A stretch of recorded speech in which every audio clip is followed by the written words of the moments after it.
Hello you guys, welcome back to another video. So in today's video, we are baking sourdough bagels from scratch.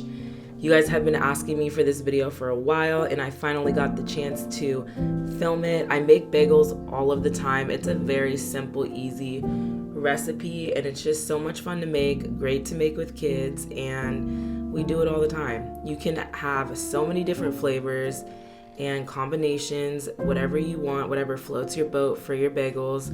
We do all kinds of different things. So the first thing you need is starter. You're definitely gonna need starter, very active, bubbly starter. So you wanna make sure it's fed before you start the process of baking the sourdough bagels.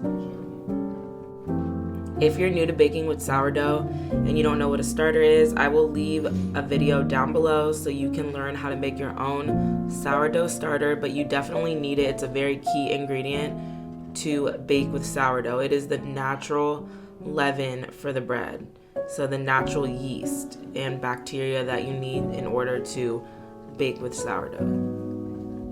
I will also leave the whole recipe down below for exact measurements so you can just find it easily and you don't have to keep watching this over and over again. So the recipe will be down below in the description. So you are gonna need a half a cup of active already fed starter.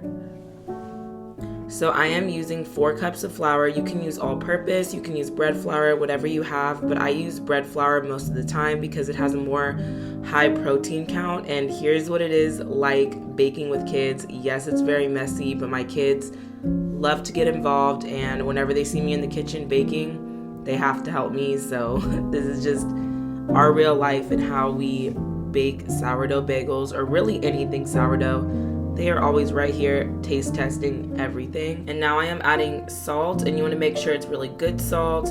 I'm adding 2 teaspoons. That's about like 10 grams or so of Himalayan pink sea salt, and you can just use regular sea salt if you have it, but you want to make sure it's kosher. Okay, so now I'm adding a cup of water, and make sure it's warm water, not hot water, about 90 to 80 degrees. This just really helps with the bulk fermentation process of the dough and makes the rise a little bit easier if it's warm water. And then now I am adding 2 tablespoons of brown sugar. You can use honey, you can use regular sugar, but I just use brown sugar this time. Now it is time to add the starter, and again you want to make sure the water isn't too hot that you added, because you don't want the starter bacteria and all the good stuff to die because the water was too hot. So make sure it's about 80 or 90 degrees. 80 or 90 degrees, and then you just want to mix it up. You can definitely do this by hand. You do not have to have a stand mixer, but this just makes it a little bit easier. And to be honest, my kids just like to watch it go round and round and round. They just love the mixer. So we're just mixing it up together real quick.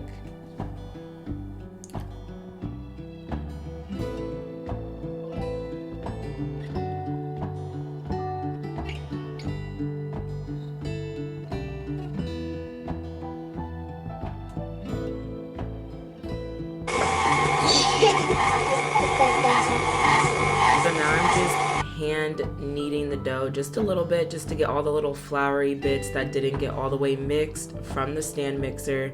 You just want to make sure everything is nice and incorporated into the dough. And then I'm just going to mix it for a little bit longer. Now this dough is a little bit more of a dry dough, so don't worry. So here's the fun part. You can add whatever additives that you want. So here I'm doing rosemary. I've done a few different kinds of bagels before. You could do blueberry, rosemary, and olive oil. There's so many different things you can do. So this would now be the time you would want to add any additives into your dough before we go to the next step. So you just want to make sure it's all nice and incorporated.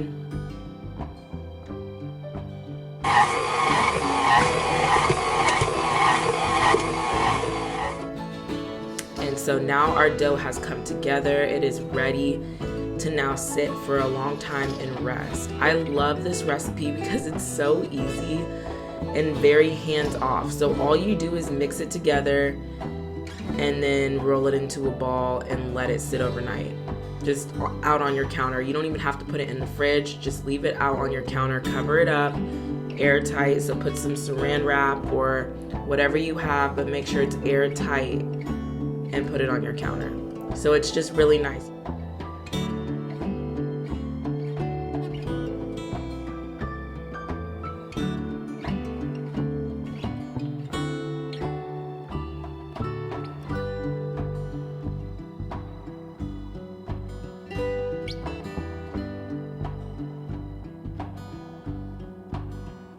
Okay, so it is the next day and I'm just putting on my apron, getting ready for the day to bake some bagels. Now I always like to put it in the fridge in the morning when I wake up, just because cold dough is a lot easier to work with, shape and form, and it's a lot less sticky because sourdough tends to be sticky a lot of the time, a lot of the doughs. So I like to let it sit overnight on my counter, and then in the morning I'll wake up and put it in the fridge for like an hour or two, and then it's so easy to work with. It's not sticky, really easy to form anything you're trying to make with sourdough. So that's like my little sourdough tip that I always do all of the time, almost no matter what I'm baking, especially if it requires for you to leave it out on the counter overnight. So I just put it in the fridge. And now I'm just gonna shape each section of the dough, cutting it up in decent sized pieces. You don't want them too small. I mean, you can make really big bagels. I've done that before too. Nothing wrong with it. This all depends on how big you want your bagels. So I'm just sectioning off each space, and then we're gonna shape our bagels. Okay, so as far as shaping goes, it's really simple, it's easy. At first, when I first started making sourdough bagels or wanted to, I was really intimidated by how you're supposed to shape them. You don't have to make them perfect. They're gonna be really good regardless. So really keep that in mind and don't let that stop you from trying these out. They're really easy once you get the hang of it.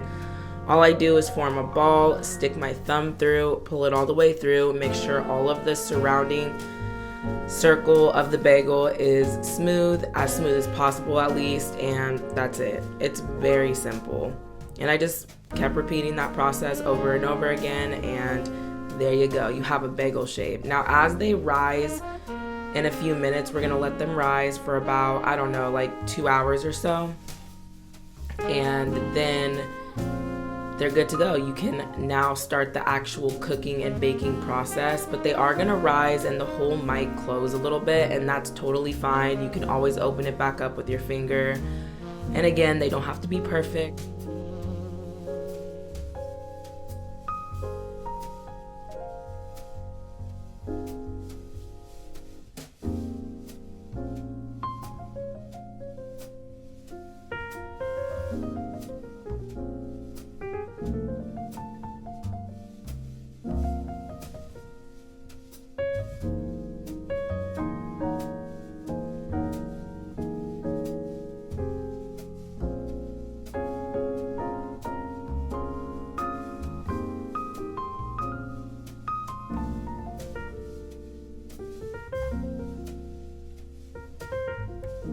So here we go for the rise. So I just let it sit for about an hour or two in the warmest place possible, and I put saran wrap and then my towel over it.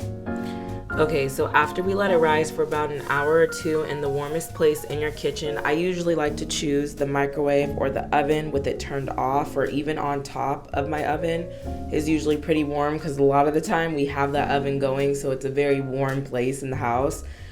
After we let it rise for an hour or two, I like to also stick it back in the fridge before we start the baking process. Again, this just makes it so easy to handle the bagels and any kind of sourdough that you're doing.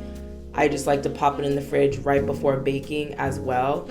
So I put it in the fridge for about like 30 minutes or so, and then I take it out. Now it's time to start the baking process with the bagels. First, you want to get a pot and boil the water.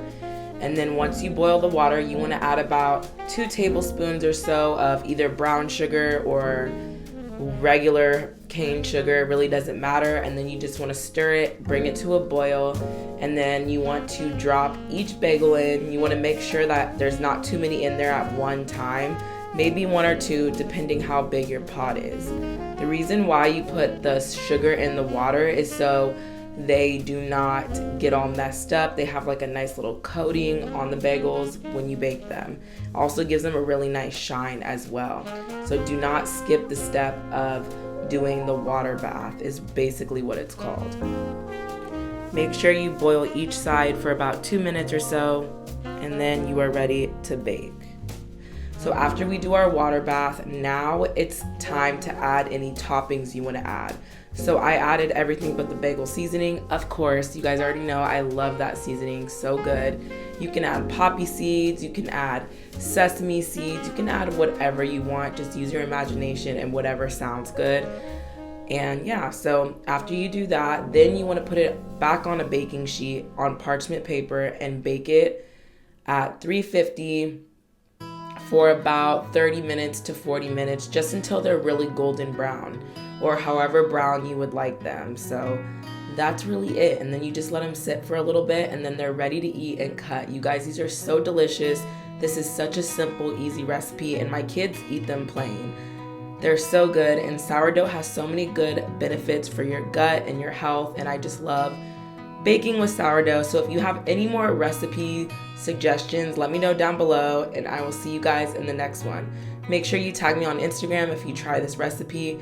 It is definitely a family fave, and yeah, I'm just super happy to share it with you guys. Until next time, you guys, thank you. Until next I'm just getting over being sick. My voice is so cracky. Until next time, you guys, I will see you in the next one. Bye.